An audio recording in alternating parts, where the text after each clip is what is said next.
Haleluya, saudaraku, shalom saudara. Hari ini kita merayakan kenaikan Yesus Kristus. Kenaikannya memastikan bahwa dia adalah Tuhan. Tidak pernah ada manusia yang pernah lahir di bumi ini yang bisa naik ke surga. Satu-satunya pribadi adalah Yesus Kristus, Tuhan yang saudara percaya dan saya percaya. Dia naik ke surga memastikan bahwa kita juga punya surga. Kisah Rasul pasal 1, 9-11 mencatat kebenaran yang akan kita renungkan bersama-sama. Nanti Saudari Ririn akan membacakan ayat itu. Sesudah ia mengatakan demikian, terangkatlah ia disaksikan oleh mereka dan awan menutupnya dari pandangan mereka. Ketika mereka sedang menatap ke langit waktu ia naik itu, tiba-tiba berdirilah dua orang yang berpakaian putih dekat mereka dan berkata kepada mereka, "Hai orang-orang Galilea, mengapakah kamu berdiri melihat ke langit? Yesus ini yang terangkat ke surga meninggalkan kamu, akan datang kembali dengan cara yang sama seperti kamu melihat dia naik ke surga." Hai orang-orang Galilea, diulang lagi, hai orang-orang Galilea, bagaimana Ibu? Hai orang-orang Galilea, mengapakah kamu berdiri melihat ke langit? Yesus ini yang terangkat ke surga meninggalkan kamu, akan datang kembali dengan cara yang sama seperti kamu melihat dia naik ke surga. Saudara, kata malaikat itu sederhana. Hai orang-orang Galilea, mengapa kamu berdiri melihat ke langit?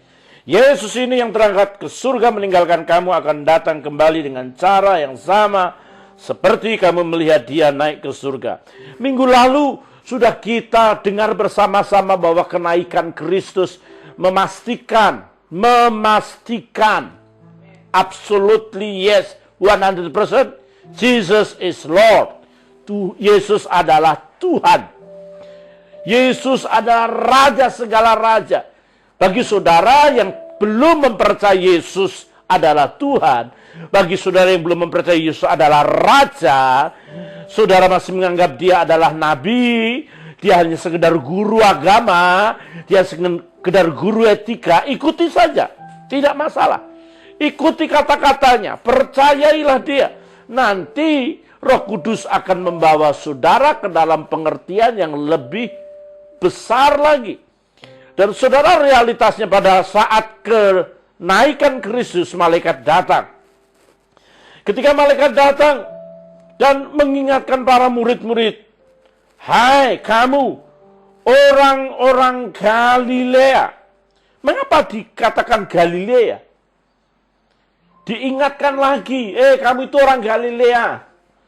Kalau orang Indonesia, kamu itu orang Batak, kamu itu orang Jawa, kamu itu orang Ambon, orang Papua. Seolah-olah mengingatkan kembali identitas. Karena saudaraku yang kekasih, Galilea adalah danau terindah dengan panjang 166 km dan dalamnya 43 meter. Saudaraku yang kekasih di dalam Tuhan Yesus Kristus. Dan inilah danau terendah di dunia, terletak di 211.315 meter di bawah permukaan laut. Saudara yang kekasih dalam Tuhan, Yesus mengatakan pada waktu kebangkitannya, pergilah ke Galilea. Mengapa tidak pergi ke Yerusalem, ke Nazaret, ke Kapernaum, tempat-tempat yang jauh juga indah. Ke Yerusalem, ibu kota Israel, di mana semua bangsa ada di situ. Mengapa Yesus mengingatkan kembali, "Hai orang Galilea, Petrus, Andreas, balik ke Galilea. Aku mau menjumpai engkau di Galilea." Saudaraku yang kasih dalam Tuhan Yesus Kristus, memang Galilea itu penuh kenangan. Bahkan Rabi Yahudi, tokoh-tokoh Yahudi, dia mengajarkan bahwa danau Galilea adalah danau yang paling terakhir diciptakan oleh Tuhan.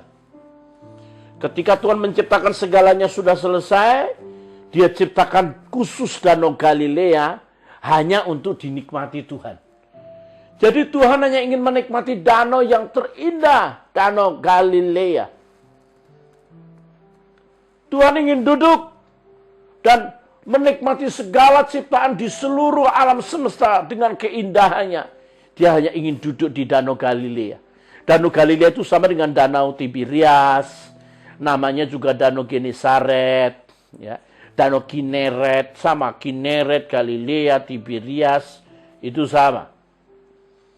Saudaraku yang kekasih dalam Tuhan Yesus Kristus, Rabi Yahudi mengatakan hal itu karena dia mempercayai bahwa danau ini begitu indah dan luar biasa.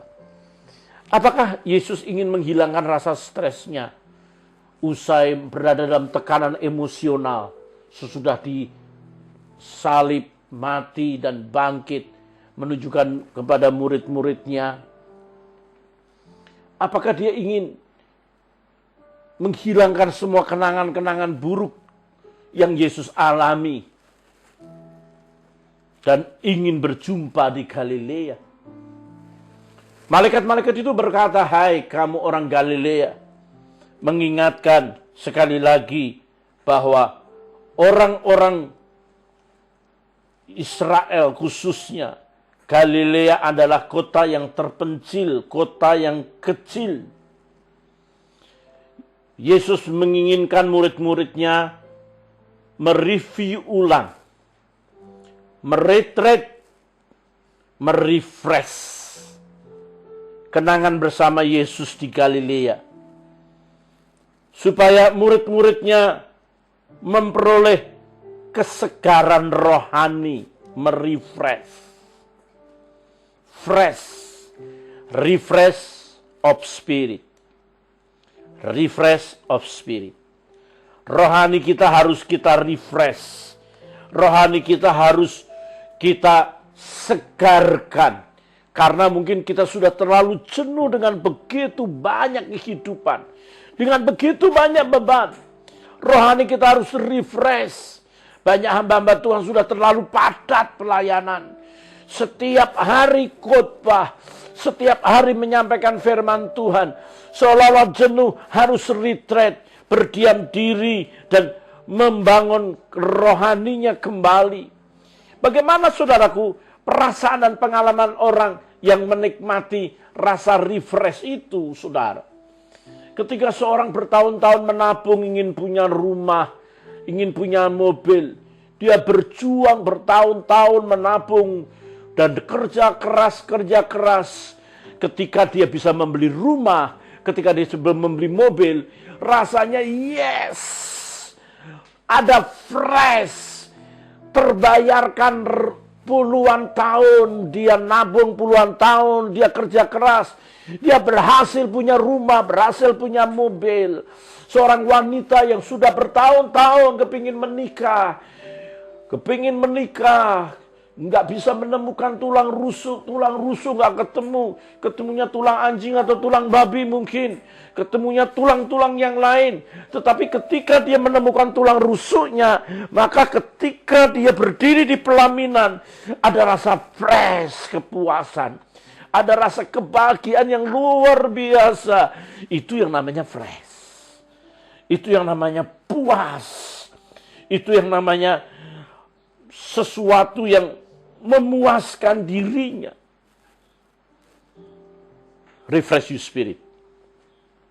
Perempuan Samaria, seorang wanita yang merasa cukup dengan agamanya, menyembah dengan kiblat Yerusalem, mengucapkan ayat-ayat kitab suci dengan lantunan-lantunan yang sudah diajarkan nenek moyangnya.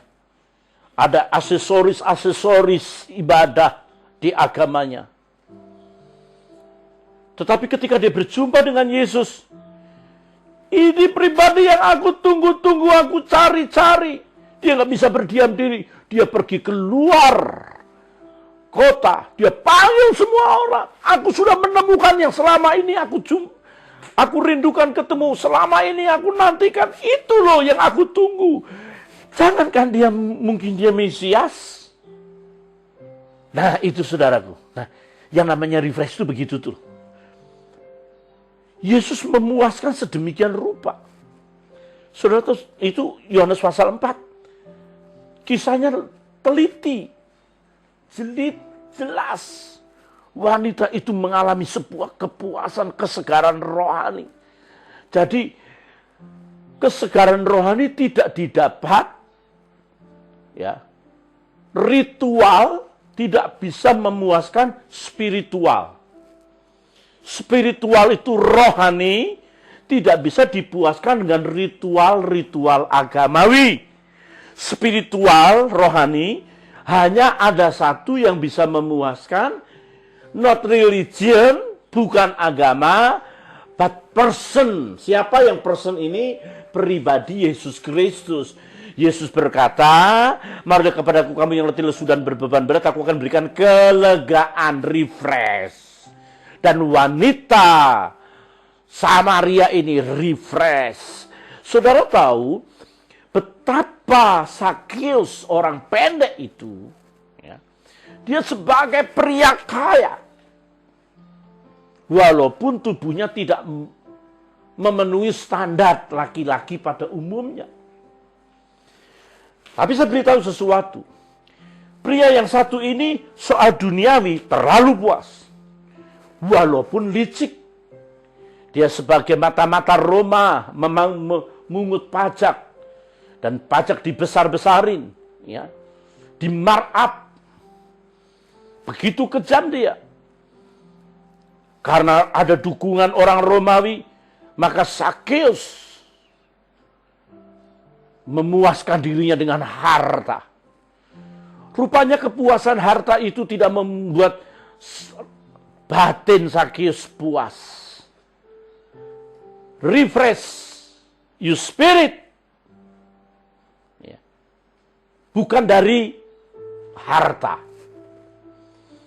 Harta bisa memuaskan segala keinginan kita. Harta bisa dapat memuaskan segala kemauan kita. Harta bisa memuaskan segala pandangan dan pikiran kita. Tetapi harta tidak bisa memuaskan rohani saudara. Maka Sakius kepingin ada sesuatu yang bisa memuaskan hasrat hatinya.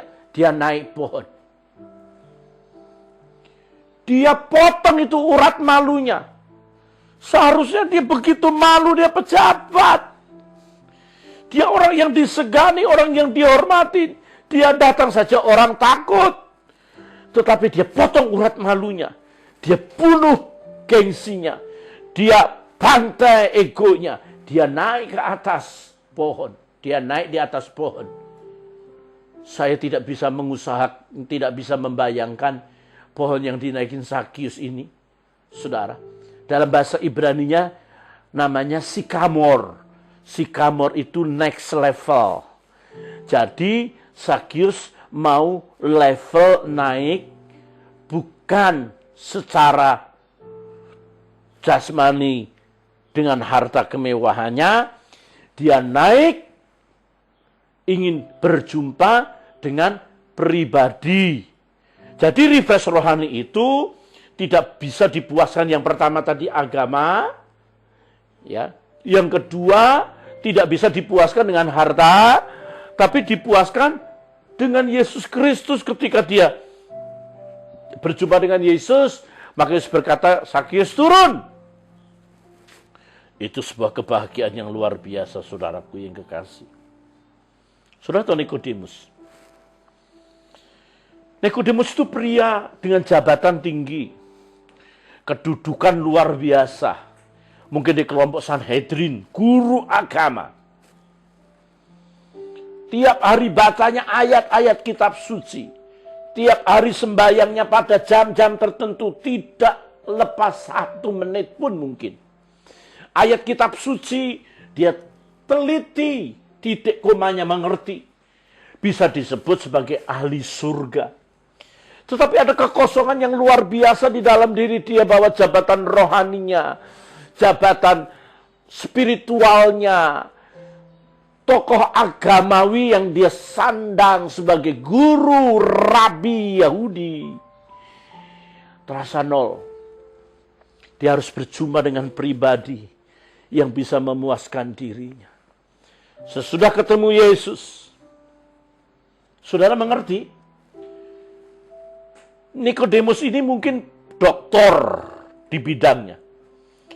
Tetapi ketika dia berjumpa dengan Yesus, dia buat seolah-olah taman kanak-kanak, nol besar. Orang Jawa bilang nol putol. Nol putol itu nggak ngerti apa-apa. Lahir baru. Lahir baru gimana? Maksudnya masa ada orang dimasukkan ke perut lagi? Sampai Yesus berkata, kamu itu guru, masa kamu nggak ngerti sih? Nol. Sampai dia mengagumi Yesus sebagai pribadi yang dimana kuasa Allah bekerja di dalam diri dia. Bahkan saat-saat terakhir kematian Tuhan, Nikodemus berdiri dan membela Yesus Kristus. Saya ingin katakan kepada saudara, hai orang-orang Galilea, kenapa harus ke Galilea? Kenapa harus ke Galilea? Karena harus merefresh. Hari ini di hari kenaikan Kristus Yesus. Jika saudara penat, saudara benar-benar seolah-olah sudah bosan, rohaninya kering, rohaninya berjalan stagnan, harus refresh. Yesus berkata, akulah roti hidup. Barang siapa datang kepadaku, ia tidak akan lapar lagi. Dan barang siapa percaya kepadaku, ia tidak akan haus lagi. Yohanes 6 ayat 35. Yesus ingin mengajarkan bahwa agama, religion, tidak bisa memuaskan spiritual. Jadi spiritual kita, rohani kita, tidak bisa dipuaskan dengan aktivitas religion. Rohani kita tidak bisa dipuaskan dengan step by step seluruh aksesoris religion. Ya. Jadi saudaraku yang kekasih dalam Tuhan Yesus Kristus, spiritual tidak bisa dipuaskan dengan ritual-ritual. Spiritual rohani tidak bisa dipuaskan dengan ritual agamawi. Ritual agamawi itu step by step, cara-cara manusia untuk menemukan Tuhan. Menemukan satu pribadi yang di atas sana. Satu pribadi yang melebihi manusia. Sementara hari ini kenaikan Kristus, dia yang sudah naik ke surga, dia tampil, hadir bagi saudara, hadir bagi kita. Dia ingin memberikan kelegaan. Apa ruginya ikut Yesus? Tidak ada ruginya.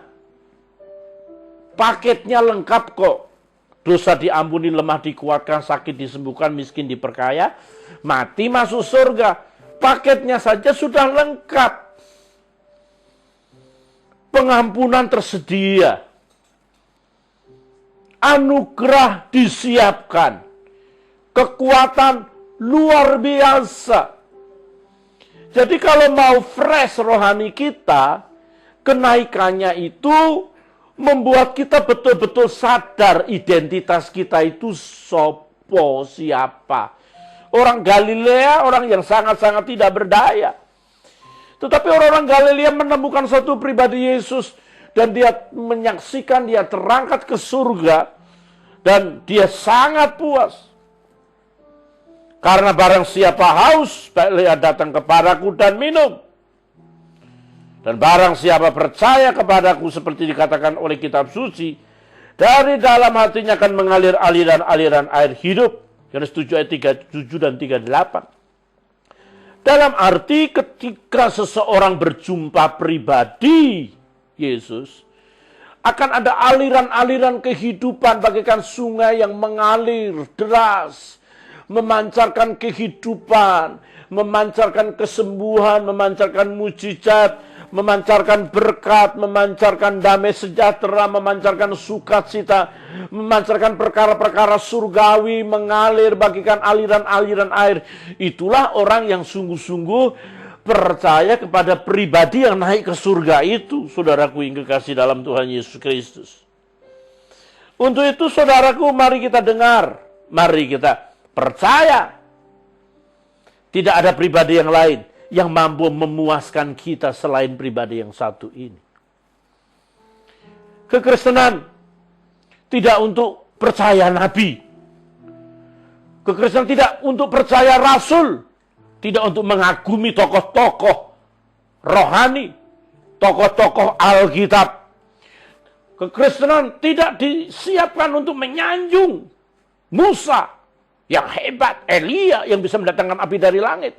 Tidak diharapkan bisa menyanjung Paulus yang bisa membangkitkan orang mati, digigit ular beracun menjadi hidup dan tidak mengalami kematian. Udah bagaikan dewa. Gak ada itu. Kekristenan hanya terfokus kepada satu pribadi yang bangkit, naik ke surga hari ini, Yesus Kristus. Saudara dengar saya. Ada perkara-perkara besar ketika Yesus naik ke surga dan malaikat berkata, "Hai kamu orang-orang Galilea." Yang pertama refresh your spirit. Refresh your spirit. Not from religion, ritual. Bukan hanya dari ritual. Bukan dari agamawi. Bukan juga dari harta. Bukan juga dari jabatan. Tapi satu pribadi. Satu personal. Yesus Kristus. Yang hanya mampu mengubahkan kita hari demi hari. Saudara-saudaraku yang kekasih di dalam Tuhan Yesus Kristus. Ketika murid-murid diingatkan, Galilea berarti dia harus balik ke Galilea. Mengingat lagi anugerah besar. Mengingat lagi perjalanan bersama Yesus ketika melakukan mujizat. Mengingat kembali panggilannya. Mengingat kembali bagaimana Petrus menjala ikan. Dari tidak ada menjadi ada. Dari nothing menjadi something. Dari zero menjadi hero. Dari yang tidak punya apa-apa menjadi apa-apa.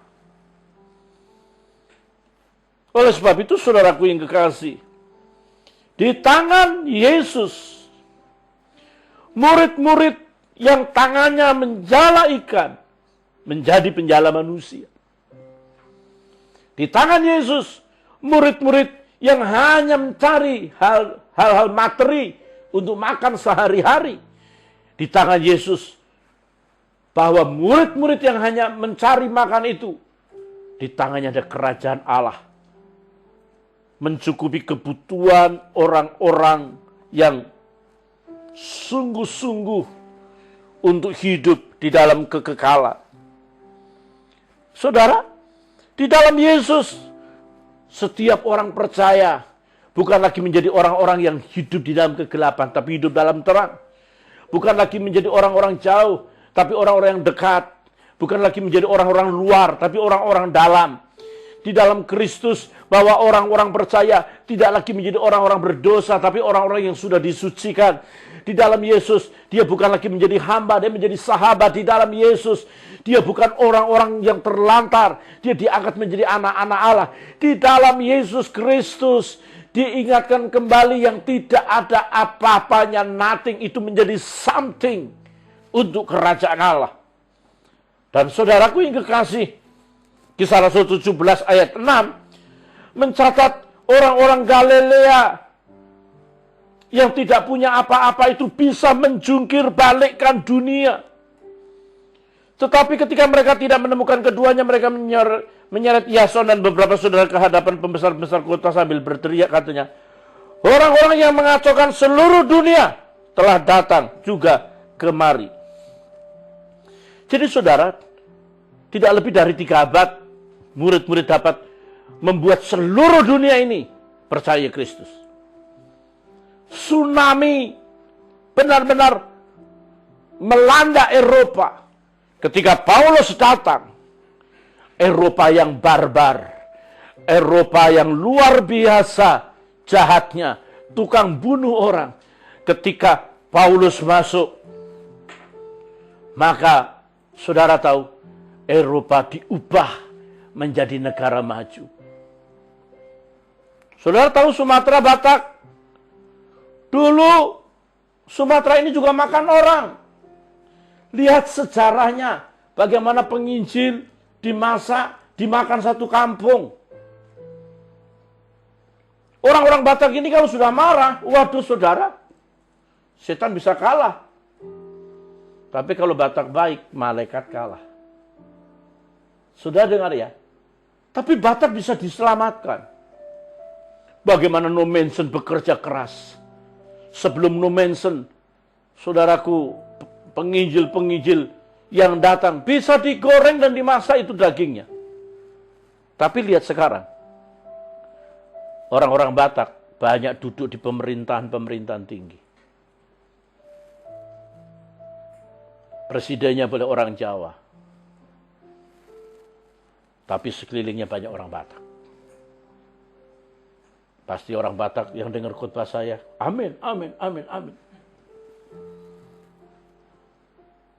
Dan realitasnya banyak orang Batak yang diberkati Tuhan.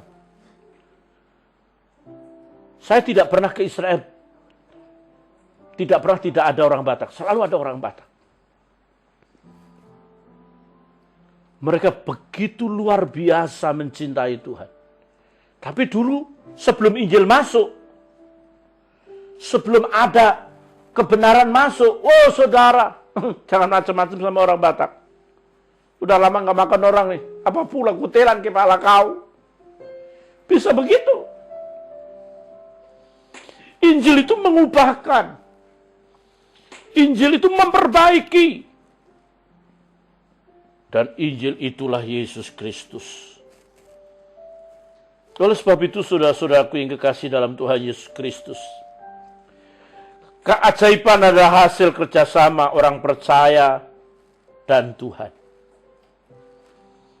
Untuk itu, untuk merefresh yang pertama, dan kemudian kita kembali membuat gebrakan rohani kita sesuai dengan panggilan Tuhan.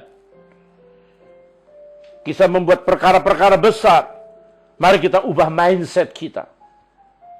Mindset kita ubah. Sehingga kita bisa menjungkir balikan dunia dengan Injil. Injil yang Yesus ajarkan, kebenaran yang Yesus ajarkan, ada kebenaran yang membuat orang-orang berkapasitas seperti Tuhan. Injil yang Yesus beritakan adalah orang-orang yang memiliki kualitas kehidupan setingkat surga. Injil yang Yesus sampaikan bukan Injil yang membuat orang gampang marah. Injil yang Yesus sampaikan bukan Injil yang membuat orang sedikit-sedikit demo dan tidak puas unjuk perasaan. No! Tapi Injil yang Yesus sampaikan, Injil yang membuat hati ini teduh. Dan Roh Kudus yang memimpin kita hari demi hari. Yesus tidak mengubah packaging, tapi konten di dalam. Oleh sebab itu Roma 12 ayat yang pertama mencatat kebenaran kepada kita. Biarlah kita mempersembahkan tubuh kita.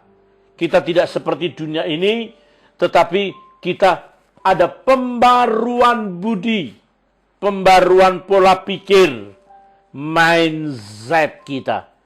Mindset kita harus kita ubah kalau kita sudah bisa merefresh rohani kita. Kalau mindset kita berubah, kita tidak sama seperti dunia. Tidak sama seperti dunia artinya apa? Tidak punya kemelekatan seperti dunia yang hanya ingin sanjungan, yang ingin hanya kepuasan daging saja. Untuk itu kebenaran firman Tuhan yang terakhir memastikan bahwa Yesus naik ke surga. Kenaikannya memberi janji bahwa ia akan datang kembali. Ini sebuah pengharapan besar. Kekristenan akan mengalami penjemputan. Kekristenan tidak disetting untuk nyaman di bumi ini. Bahkan kekristenan dibuat untuk menjadi orang yang kalah. orang yang tersiksa, orang yang dibenci. Karena Yesus berkata, dunia akan membenci kamu. Bahkan Yesus berkata, orang yang membunuh kamu seolah-olah beribadah. Orang yang menganiaya kamu seolah-olah dia menerima pahala daripada Tuhan. Agama yang seolah-olah berada di dalam dimensi kala demi kala. Tetapi kita tahu film itu peran utamanya tidak akan menang di depan, menang di belakang. Kepercayaan apapun juga engkau boleh menang. Tetapi Yesus, dia akan datang menjemput orang percaya. Jadi saudara-saudaraku yang seiman, percayalah. Ada pengharapan yang tidak sia-sia. Pengharapan pelayanan kita, pengharapan yang terbaik dalam hidup kita adalah menaruh iman kita sepenuhnya kepada Yesus Kristus. Dan hari demi hari, mari kita merefresh. Refresh your spirit. Dan kembali lagi menikmati panggilan dengan luar biasa. Karena kita bukan orang luar, tapi kita ini orang dalam. Kembali ke jati diri kita. Dulu kita siapa? Tetapi sekarang kita bagaimana? Kita tidak punya apa-apa. Tetapi kita sekarang punya segalanya di dalam Tuhan Yesus Kristus. Nothing menjadi something, zero menjadi hero.